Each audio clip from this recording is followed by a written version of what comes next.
OBC आरक्षण आणि creamy layer संदर्भात सुनावणी दरम्यान सुप्रीम कोर्टाने एक महत्त्वपूर्ण निरीक्षण नोंदवलेलं आहे। जर दोन्ही पालक IAS अधिकारी असतील तर त्यांच्या मुलांना आरक्षणाची गरज का असावी। सुनावणी दरम्यान जस्टिस नागरत्ना यांनी हा प्रश्न उपस्थित केलाय आणि यावेळेला वकील शशांक रत्नू यांनी युक्तिवाद करत सांगितलं की संबंधितांना केवळ पगारामुळे नव्हे तर त्यांच्या सामाजिक आणि प्रशासकीय दर्जामुळे क्रीमी लेअरमध्ये वगळण्यात आलेलं आहे।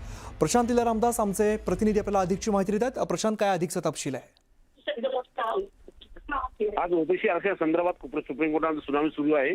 या दरम्यान सुप्रीम कोर्टाने एक मोठं निरीक्षण नोंदवलेलं आहे आणि म्हटलं आहे की जर दोन्ही आईवडील IAS अधिकारी असेल तर अशा वेळी तुम्हाला EW आरक्षण कशाला हवं आहे, कारण की EW आरक्षणासाठी क्रिमिनलची मर्यादा असते, त्यासाठी उत्पन्नाचे प्रमाणपत्र तुम्हाला हवं असतं।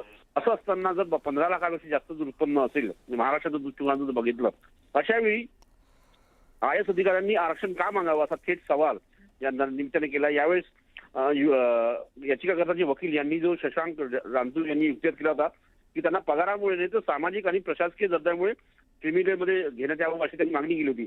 पण त्यांनी स्पष्ट केलेलं आहे की IAS अधिकाऱ्यांच्या मुलांना आरक्षण मिळणार नाही अशा प्रकारे अशा प्रकारचं निरीक्षण सुप्रीम कोर्टाने नोंदवलेलं आहे। बरं प्रशांत, धन्यवाद या सगळ्या सविस्तर माहितीसाठी।